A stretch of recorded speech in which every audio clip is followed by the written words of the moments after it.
Okay, we will eat this.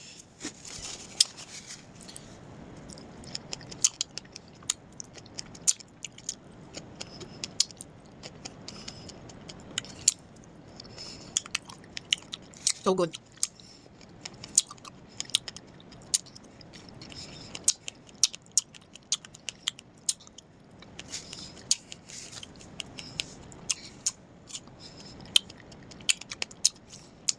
Hindi siya matamis.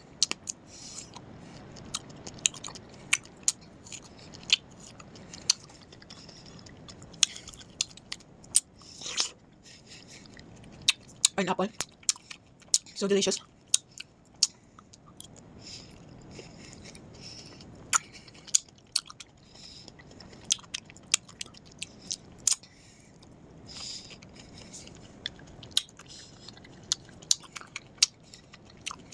I don't know what is this.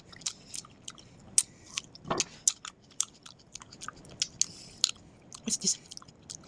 Melon? Hindi ko alam.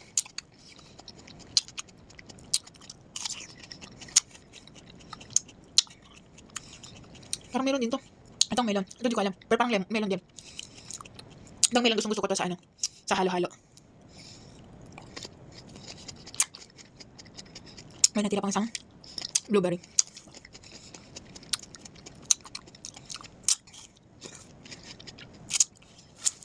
May seed. Ang melon hindi matamis. Siya lahat. Number 1 pineapple. The blackberry and then blueberry. That's all. The rest I don't like it na.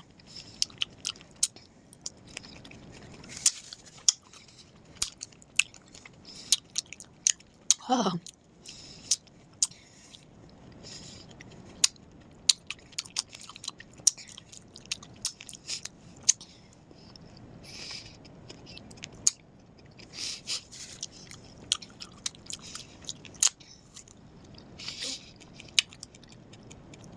Ang unang-una kong team talaga ng dragon fruit is nung nasa Ilocos kami. It's a long time ago. I was elementary. Grade 6, I think. And not totally like this ice cream. Sa ano kami tala mismo, sa garden ng dragon fruit. It's a dragon fruit resort sa Ilocos. Kasi nung pumunta kami doon, hindi season ng dragon fruit. Pero meron silang mga na-preserve, like mga ice cream, ice candy, ganun. Yun lang. I don't like it na talaga. So, yun lang. The rest, I don't like it na. Bye! Thank you for watching. Hindi ko alam kung nagustuhan nyo. Basta kumain lang ako. Yun